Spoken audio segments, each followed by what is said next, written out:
Un saludo muy especial a todas las personas que domingo a domingo comparten la reflexión y se preocupan por leer la palabra de Dios y llevarla en la vida, en el corazón. En el segundo domingo de Cuaresma, cada año la liturgia nos pide reflexionar sobre la transfiguración de Jesús. Es una página bien conocida del Evangelio. Este relato, la tradición lo ha ambientado sobre el monte Tabor, un monte bello, imponente, que surge en el centro de la llanura en la llanura de Esdrón. Es un monte sagrado. Desde los tiempos más remotos, ya los cananeos, es decir, 2000 o 3000 años antes de Cristo, subían a este monte para ofrecer sacrificios a sus divinidades, y la tradición cristiana ha ambientado allí el relato de la transfiguración de Jesús sobre este monte Tabor. Hoy en día inclusive hay una capilla, hay una basílica con tres capillas, las tres capillas de la transfiguración. El relato de la transfiguración se presenta como una mirada al paraíso, donde Jesús privilegió a tres de sus discípulos. Pero si lo interpretamos de esta forma, nos puede suscitar una cierta envidia de los tres que estuvieron allí, este privilegio, de ellos tres que tuvieron este privilegio, y nos suscita también dudas. ¿No sería tal vez una alucinación? Igual, de esta forma no tendría mucho que decirnos. Si lo leemos de esta manera, no nos va a decir mucho. Debemos decir de una vez que el pasaje no es un relato de un hecho material, no es una crónica de un suceso, es una página de teología y una página de catequesis compuesta de imágenes tomadas de la Sagrada Escritura. Y la idea es tratar de comprender estas imágenes y entender el mensaje que trae para nosotros hoy. Hay una razón por la cual esta página se nos es propuesta siempre el segundo domingo de Cuaresma. Quiere prepararnos para leer de forma correcta el relato de la Pascua. Durante estos días y más ya los días de Semana Santa leeremos la pasión y la muerte de nuestro Señor Jesucristo. Un hombre sabio, un hombre bueno, generoso, un hombre de Dios, hijo de Dios, que ha terminado mal. ¿Cómo comprender este suceso? Tal vez quedándonos quietos sin inmutarnos, o mejor, permitiéndonos descubrir el misterio de amor de Dios para cada uno de nosotros. Si Jesús se hubiese quedado tranquilo en Nazaret, ninguno le hubiera hecho el mal. Pero, ¿qué sucedió? Él ha querido cambiar el mundo e inevitablemente se ha chocado con los gestores del poder del mundo viejo, que querían perpetuar su dominio, y Jesús ha perdido en esta batalla. Se ha chocado con aquellos que sostenían el poder en las instituciones religiosas y ha perdido. Se ha presentado como cordero en medio de lobos, en una sociedad donde se compite, donde se busca sobreponerse por encima de los demás, donde se maltrata al débil, y allí Jesús pues ha perdido la batalla. En un mundo donde ¿quién, quién es el que es admirado? ¿Quién es el que es más apreciado? No quien pierde, sino quien vence, quien domina, quien se hace servir. Este es el mundo en el que Jesús se encuentra. En este mundo el esclavo que hace siervos a los demás. Y el que se hace siervo de todos, entonces no vale nada, no es nadie.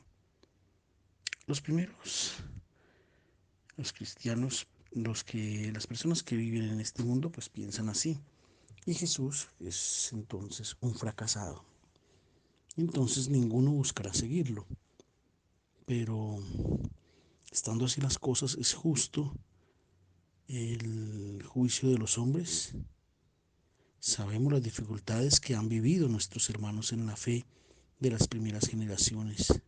Después de la muerte de Jesús, la dificultad que ha tenido para comprender el misterio de la cruz ha sido muy grande.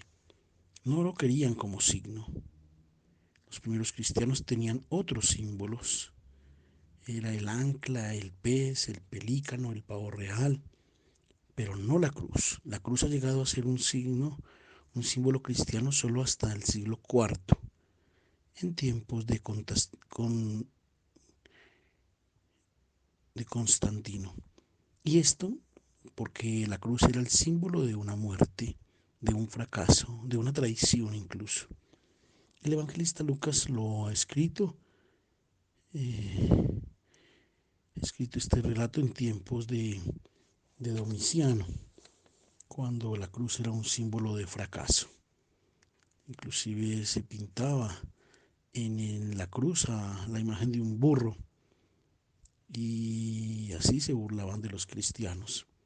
San Pablo en la carta a los Corintios dice, atentos, que no es un fracaso, no es un motivo de escándalo como lo afirman los judíos y no es tampoco un absurdo como lo afirman los paganos.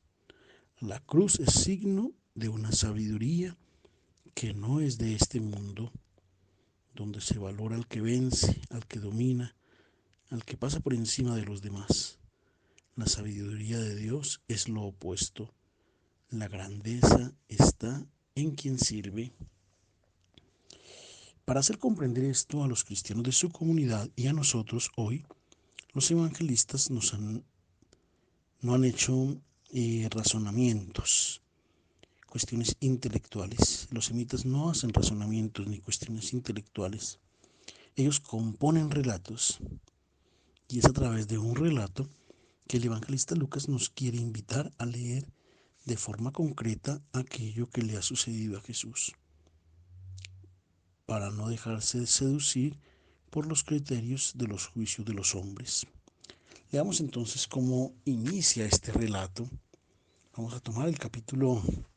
Hoy vamos a tomar el capítulo 9, los versos del 28 al 36.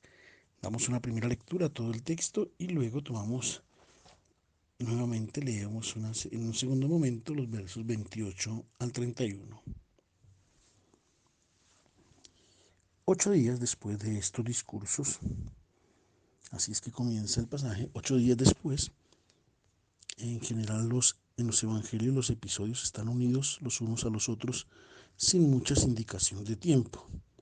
Acá en cambio hay una clara referencia en lo que Jesús ha hecho 8 días antes.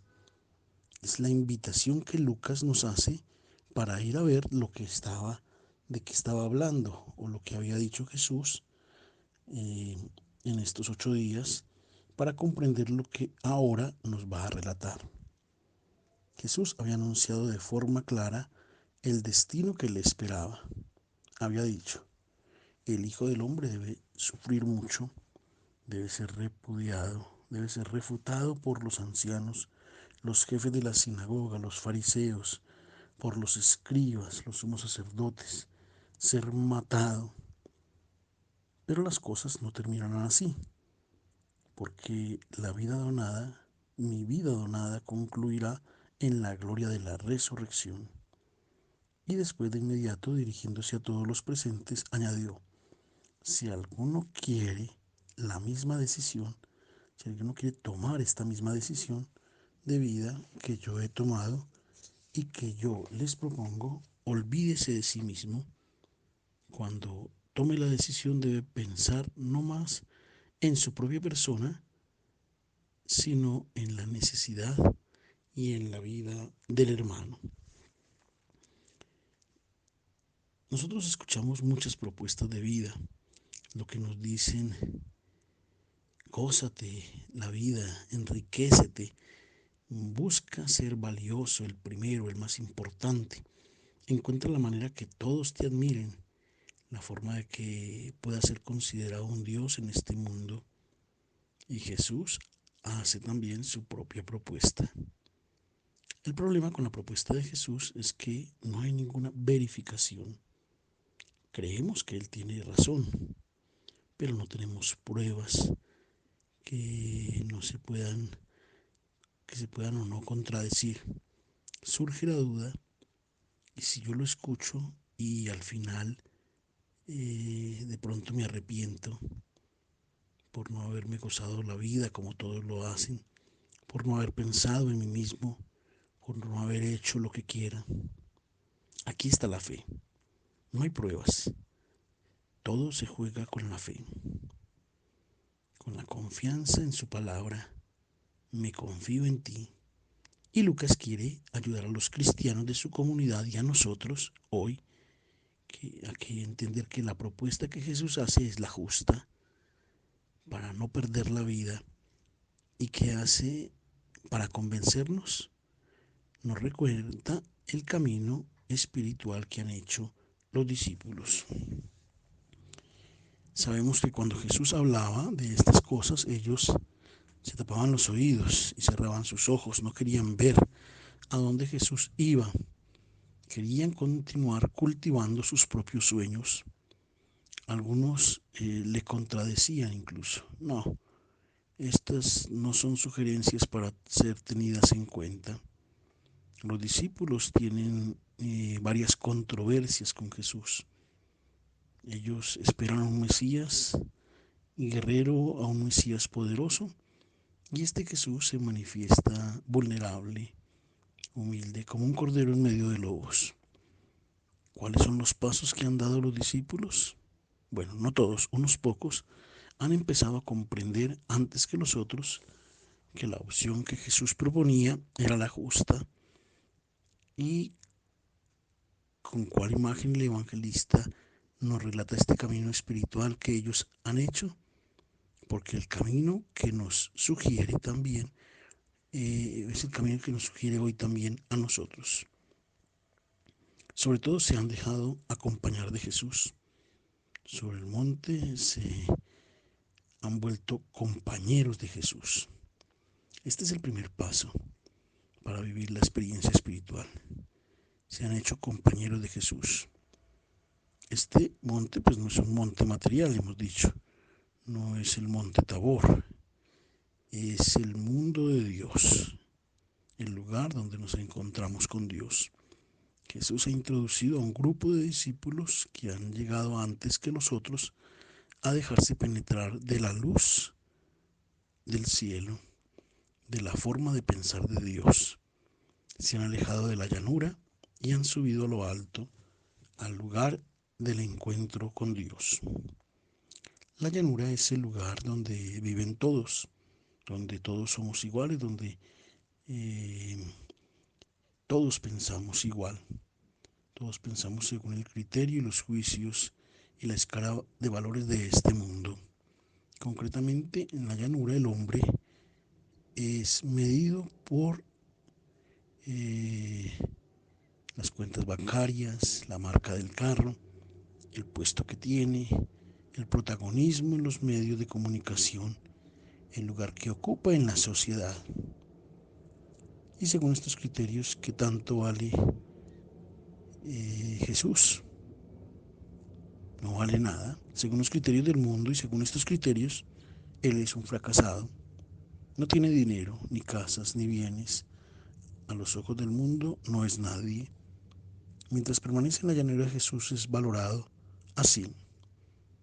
Un hombre bueno, pero no se le puede seguir. Para ver de una forma diferente esta persona es necesario subir a la montaña.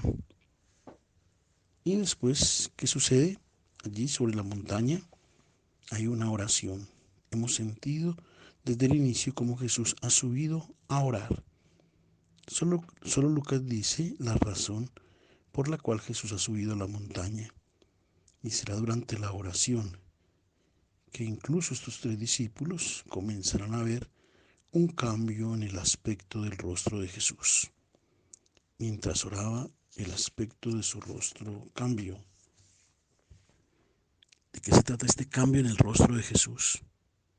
que un grupo de sus discípulos ha comenzado a ver, separándose de la forma de pensar de los hombres, han comenzado a comprender que el rostro desfigurado del Maestro,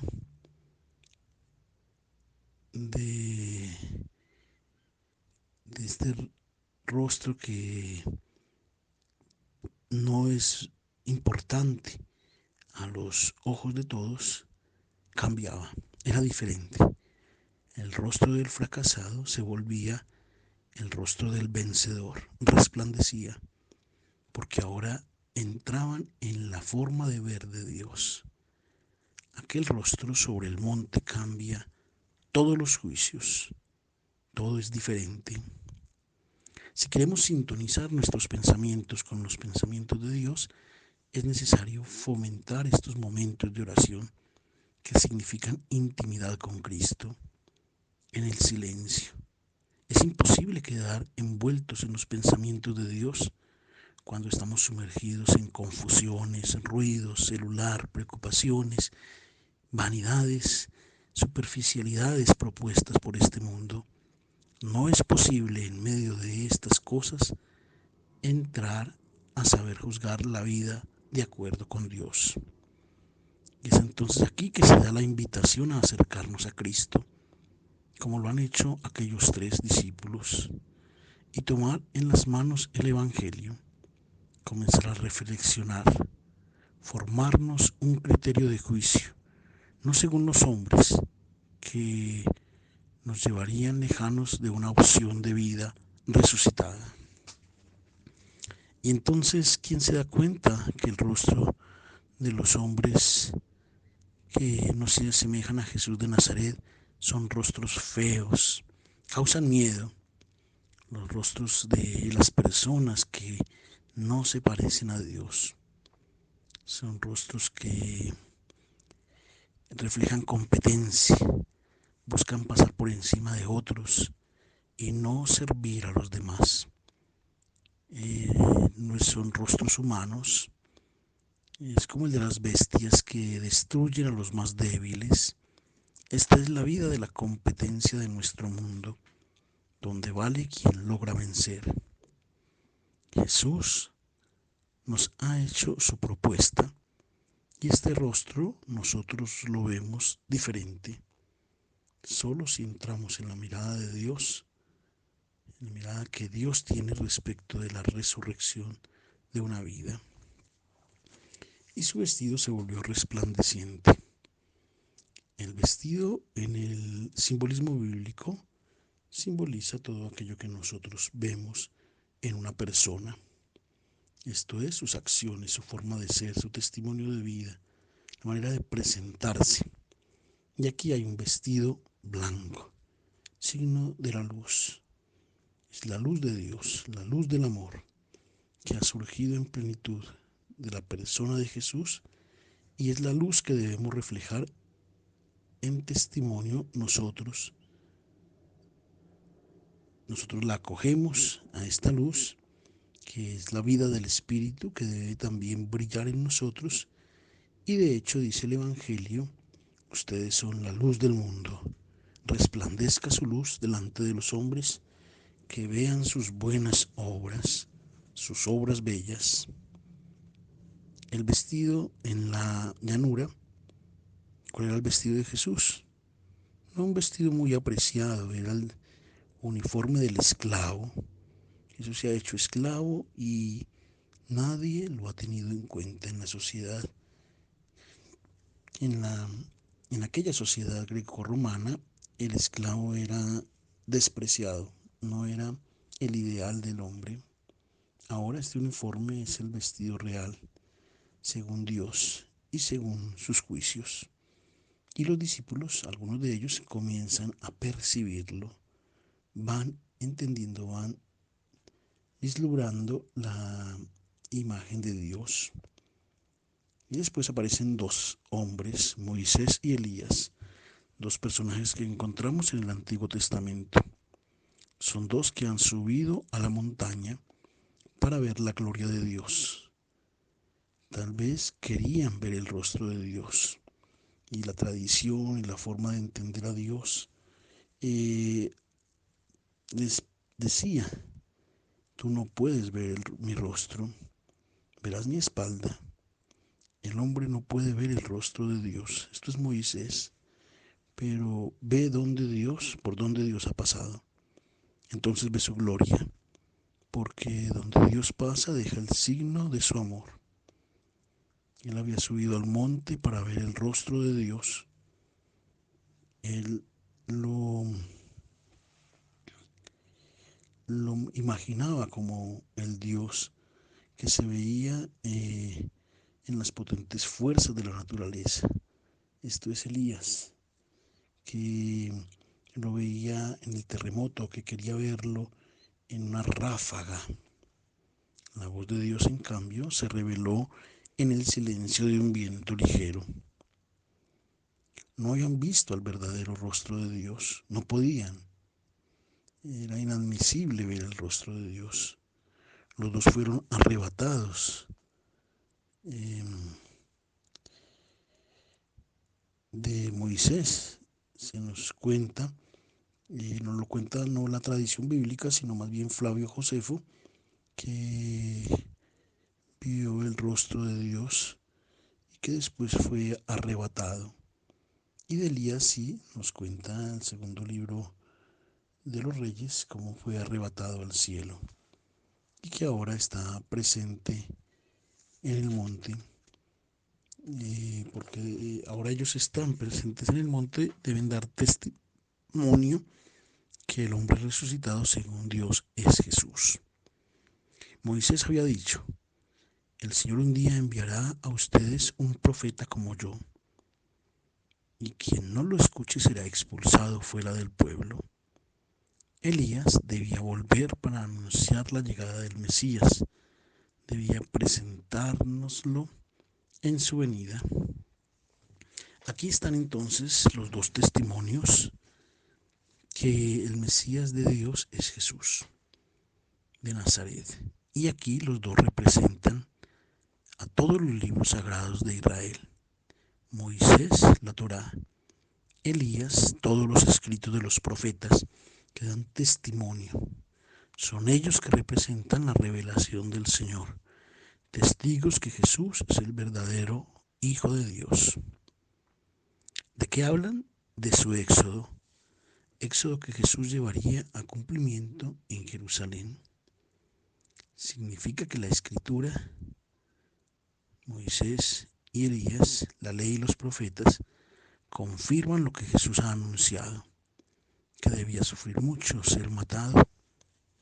El éxodo no será hacia la tumba vacía, sino hacia la gloria, hacia la plenitud de vida. Todos, e incluso Jesús, leyendo la Sagrada Escritura y en la oración, han comprendido cuál era el éxodo que Dios le haría recorrer. Leamos entonces ahora cuál fue la reacción de los discípulos respecto de esta revelación nueva del rostro de Dios. Vamos a leer los versos 32 y 33 de este capítulo 9.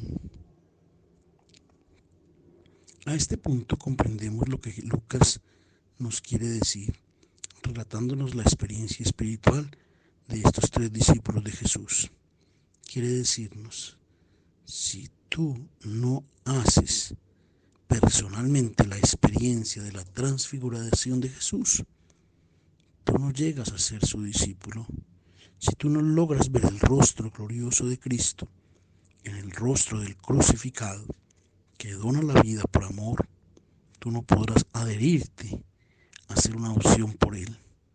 Es imposible tomar la decisión de ser revestido de siervo si no has visto este vestido transformarse en un vestido real, glorioso, que brilla, que está lleno de luz divina. Y a este punto continúa la experiencia espiritual de los tres discípulos que Lucas nos relata. Son presa del sueño. ¿De qué sueño se trata? El sueño es el momento en el cual los ojos se hacen pesados, se cierran y no se ve nada más. Lucas quiere decirnos que no es fácil continuar viendo un vestido glorioso cuando se tiene delante de los ojos un rostro cubierto de sangre, de salivazos y con una corona de espinas. Los tres discípulos han percibido alguna cosa, pero después, en el momento de la prueba, cuando el rostro de Jesús no sea resplandeciente, entonces van a sentir la confrontación. Ellos han percibido algo de divino, pero después ellos volverán a ver las cosas como las ven aquellos que no han subido a la montaña. El sueño indica la dificultad para asimilar los criterios y juicios de Dios. Es fácil volver a querer retener grandezas o engañosas apariencias. Pablo escribe a los romanos: es hora de despertar del sueño, porque es muy fácil dejarse de nuevo envolver de la tiniebla del mundo. Y en este punto, Moisés y Elías se separan de Jesús, y mientras ellos se separan, Pedro hace una propuesta que es un poco extraña: construir 3 tiendas.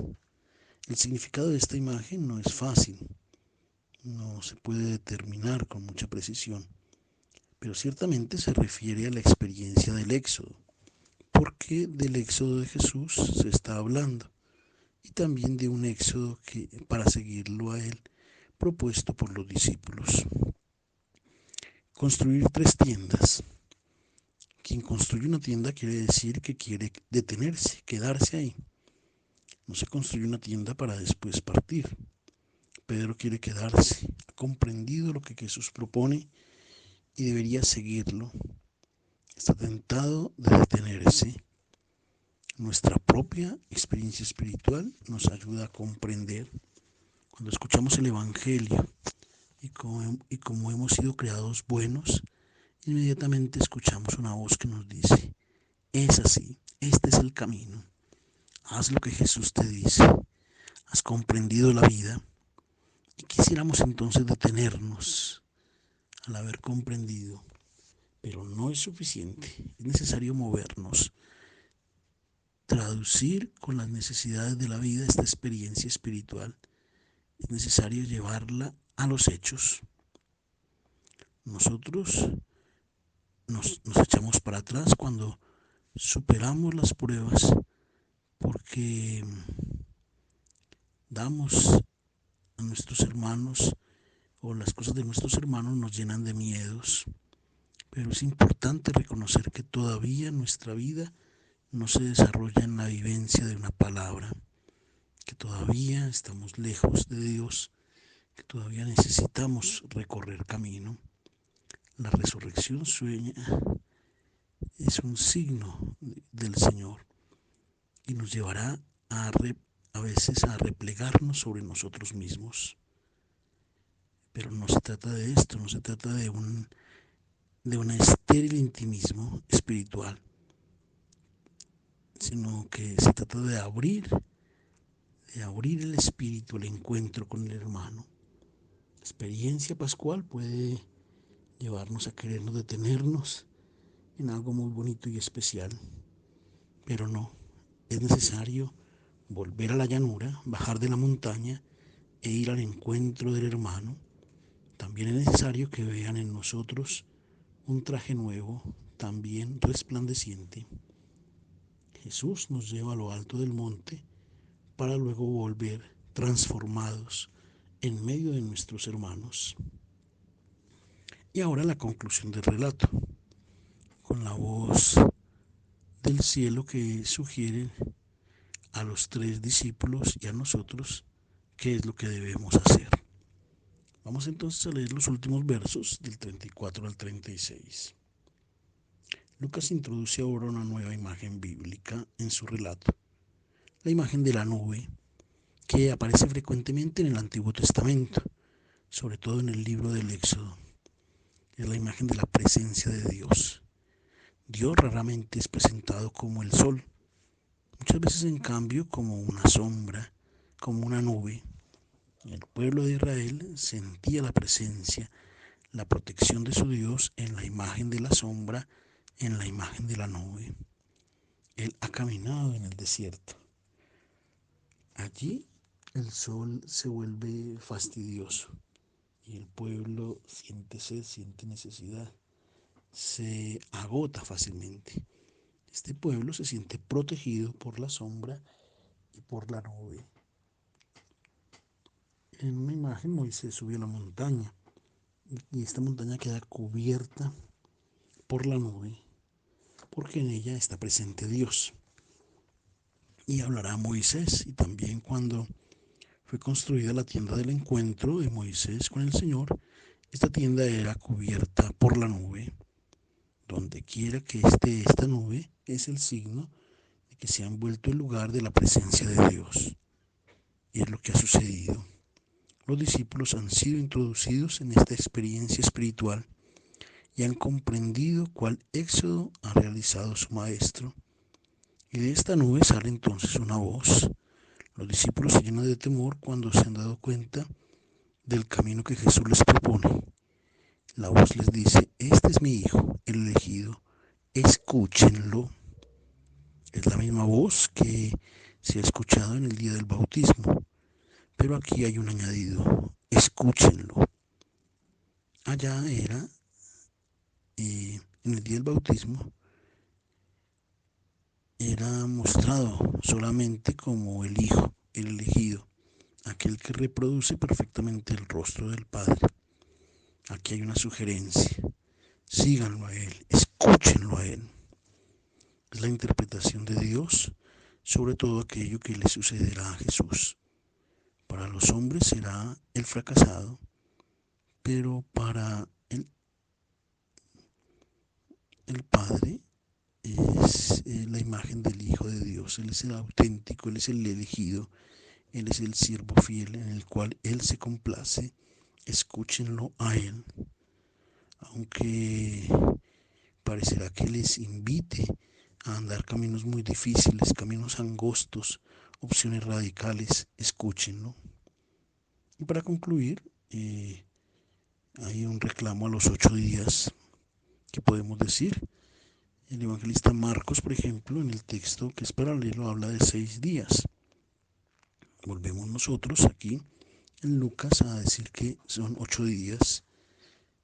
Para el cristiano el número 8 tiene un significado bien preciso. Es el día de la Pascua, el día en el cual la comunidad se reúne para escuchar la palabra del Señor y para la fracción del pan. Lucas quiere decirnos: cada 8 días, cada domingo, los discípulos que se reencuentran para celebrar la Eucaristía suben al monte y sobre el monte ven el rostro del Señor transfigurado. Aquel que se ha hecho pan ha entregado toda su vida, y ustedes que han optado por esta propuesta que Él hace, unan sus vidas a la mía.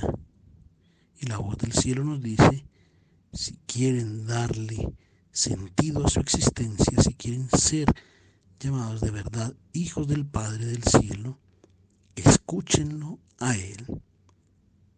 Una clara referencia a la palabra de Dios y el valor de la palabra de Dios.